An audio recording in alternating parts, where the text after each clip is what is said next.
Salve, salve amigos da astronomia em todo mundo! Meu nome é Sérgio Sacani, sou editor do blog Space Today e você está assistindo a mais um Space Today TV. No programa de hoje vamos falar sobre o telescópio espacial James Webb e sobre talvez uma das suas principais descobertas até o momento. Nem sei se pode falar de descoberta, mas tudo indica que o telescópio espacial James Webb conseguiu solucionar a tensão de Hubble, que a gente chama, ou também conhecida como a famosa crise da cosmologia. Se ele conseguiu mesmo, isso vai ser uma das maiores descobertas dos últimos anos. Vamos entender essa história toda. Manda a vinheta!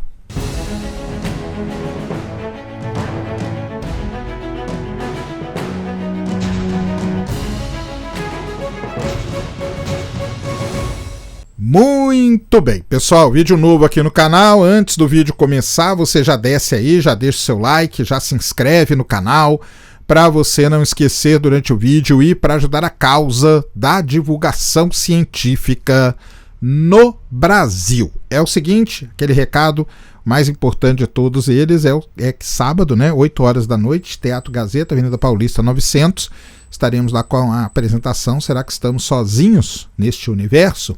Aguardo todos vocês lá, ainda tem ingresso ali no fundo, então vá lá, adquira seu ingresso e vamos lá trocar essa ideia sobre esse tema também, né, que do mesmo jeito que a constante de Hubble, né, que a tensão de Hubble, esse é um outro tema aí que chama muita atenção, procurar vida no universo. Eu faço ali um histórico desde a antiguidade até os dias de hoje, passando por Marte, falando de ufologia, falando de equação de Drake, paradoxo de Fermi, passando por tudo ali, dando uma geral em todos esses temas. Aguardo todos vocês lá, link está na descrição. Combinado?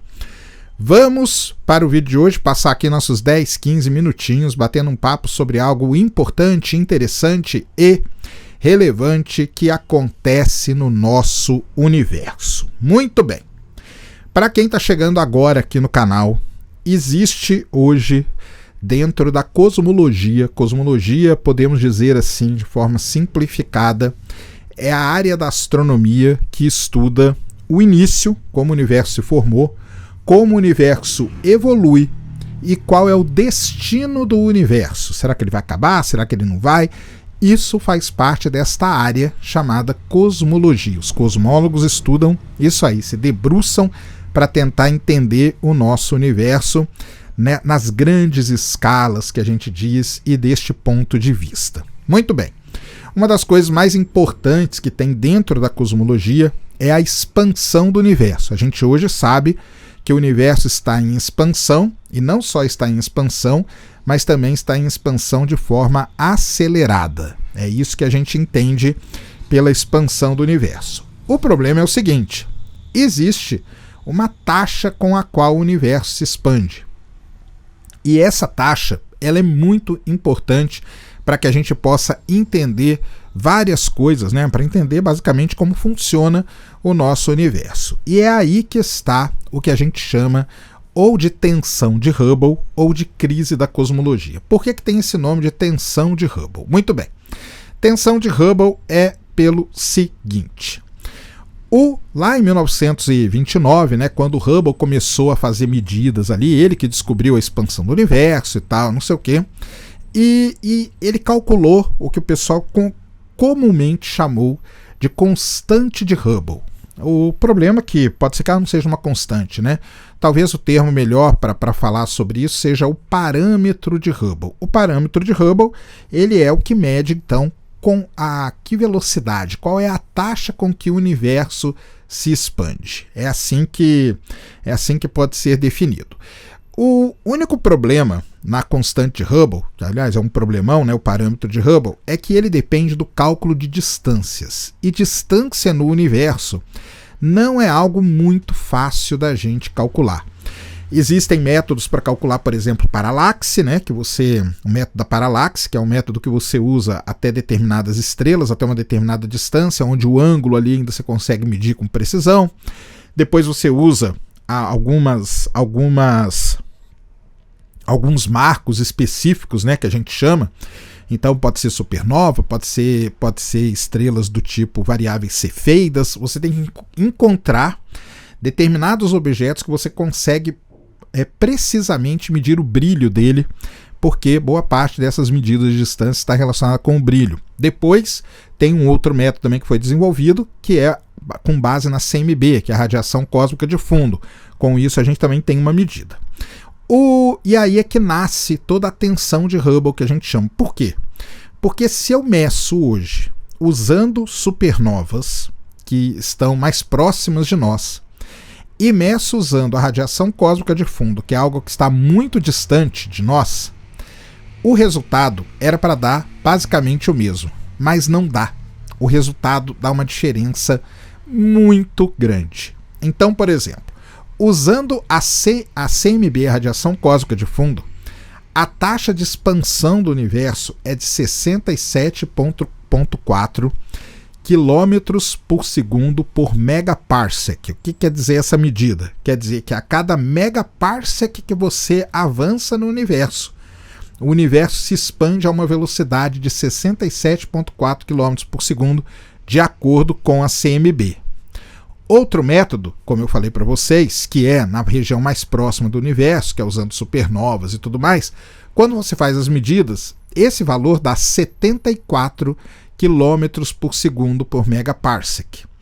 E aí tem uma discrepância muito grande. Por que essa discrepância ela é tão grande assim? Porque quando você faz uma medida, seja na astronomia ou em qualquer área, você tem um erro que a gente chama. Você tem um desvio padrão. E esse desvio padrão ele leva em consideração ali uma determinada porcentagem daquele valor. Se eu fizer uma medida, depois repetir uma medida usando outro método, e ela cair dentro deste intervalo que a gente chama, desse intervalo de confiança, não tem problema. As medidas a gente considera elas válidas, porque elas são basicamente as mesmas, todas elas estão dentro do intervalo de confiança. Quando você faz essas duas, uma dá 67,4 e outra dá 74, se você considerar o intervalo de confiança delas, você vai ver que elas caem fora. Então, isso causou um problema. Por quê? Porque eu estou medindo o mesmo objeto, ou seja, o universo, usando métodos diferentes que eram para dar o mesmo resultado, ou pelo menos dentro do intervalo de confiança, e dão resultados muito discrepantes. Assim, nasceu então o que a gente chama de tensão de Hubble. Por que chama tensão de Hubble? Porque está relacionado com o parâmetro de Hubble, com a constante de Hubble. Ou, como o pessoal diz também, a crise na cosmologia. Isso virou uma crise dentro da cosmologia, a gente não sabe qual é a taxa de expansão do universo. Muito bem. Quando o telescópio espacial James Webb foi lançado, eu falei aqui no canal que uma das coisas que eu acreditava que ele poderia ajudar era na resolução deste grandíssimo problema. E olha só o que aconteceu. O telescópio espacial Hubble conseguiu, aparentemente, tudo indica que ele conseguiu sim resolver a tensão de Hubble. Então, o que acontece? O telescópio espacial Hubble ele fez medições de 10 galáxias próximas. E essas 10 galáxias próximas, o que os astrônomos fazem? Eles medem muito bem as coisas que estão próximas e usam isso como se fosse uma régua, para a partir dali sair medindo o resto do universo. Então eles mediram essas 10 galáxias próximas. E eles usaram 3 métodos diferentes. O primeiro, usaram as variáveis cefeidas. É um tipo de estrela que tem um brilho muito marcante que você consegue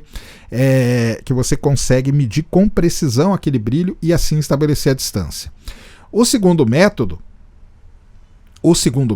é conhecido como o método das gigantes vermelhas. Ele usa o fato das estrelas de baixa massa, né, atingirem um limite superior para os seus brilhos. Então, você com o brilho da gigante vermelha, que também é uma coisa muito, muito fácil de medir, você consegue chegar nessa régua, né? A gente está tentando determinar essa régua aí. E o terceiro, que é um método mais novo, ele usa estrela de carbono. E esse método ele é muito novo mesmo, porque E por que usar estrela de carbono? O James Webb ele observa no infravermelho. As estrelas de carbono elas têm um brilho muito bem definido no infravermelho próximo. Então, com o infravermelho próximo do James Webb, eu consigo fazer essas 3 medições. Muito bem. Fizeram as medidas e em todos os casos, medindo das 3 maneiras diferentes, os 3 valores deram valores diferentes, mas deram dentro da margem de erro, ou seja, do intervalo de confiança que eu falei para vocês. E de qual deles? Dos 67,4 km por segundo por megaparsec. Então, isso quer dizer o quê? Que antes eu tinha só 2 medidas. Só 2 medidas. Ou seja, usava CMB e usava supernova. E os resultados davam muito diferentes. Agora eu tenho a CMB, dando 67,4, e 3 medidas do James Webb diferentes, dando perto daquele resultado, usando dados próximos. Isso quer dizer que tudo caminha para solucionar a tensão de Hubble. A gente já pode bater o martelo? Não pode, tá? Os pesquisadores agora eles vão fazer o quê? Vão fazer novas observações com o James Webb, vão fazer vários outros estudos, vão observar galáxias um pouco mais distantes, vão tentar usar essa régua, né, que agora a gente tem para sair medindo as coisas e aí tentar então resolver. Mas tudo está indicando que o James Webb está muito próximo de resolver a tensão de Hubble. E aí existia, né, toda uma preocupação, por exemplo, o que poderia acontecer se esses resultados continuassem dando tão discrepantes assim? Muitas coisas, por exemplo, ou o nosso modelo que rege o universo, chamado Lambda CDM, está completamente errado, a gente teria que abandonar esse modelo e pensar numa outra maneira de representar o universo. Essa é uma solução. A outra solução, talvez mais drástica, né, é que a física toda que a gente entende hoje está errada. E a gente teria que ir atrás de uma outra física para explicar os fenômenos que a gente vê no universo. Essa aí seria desastrosa, né? De um ponto de vista, né? Seria desastrosa porque a gente teria que esquecer basicamente tudo que a gente conhece. Mas parece que o James Webb veio aí realmente para salvar. Aí aquele pessoal que fala James Webb, breaking the cosmology, né? Nada, ele está salvando, olha aí, ó, está salvando, está resolvendo um dos maiores mistérios da cosmologia atual, que é a tensão de Hubble ou a crise na cosmologia. Então está aí James Webb sempre fazendo seu belíssimo trabalho. Beleza? Pessoal, esse então era o vídeo que eu queria trazer aqui no canal para vocês agora. Espero que vocês tenham gostado. Se gostou, já sabe, aquele tapa no dedão, aquela voadora com tudo no peito do like. Isso ajuda pra caramba o vídeo e o canal a ganhar relevância. Nunca se esqueça do pacotão youtubístico, compartilha, favorita, se inscreve no canal se você ainda não é inscrito, deixa aí nos comentários o que você quiser saber. Tamo junto, dioturnamente na luta contra a má divulgação científica no Brasil e contra a anemia na divulgação da astronomia no nosso país. Mais uma vez, meu nome é Sérgio Sacani, sou editor do blog Space Today e você acabou de assistir a mais um Space Today TV. Fui!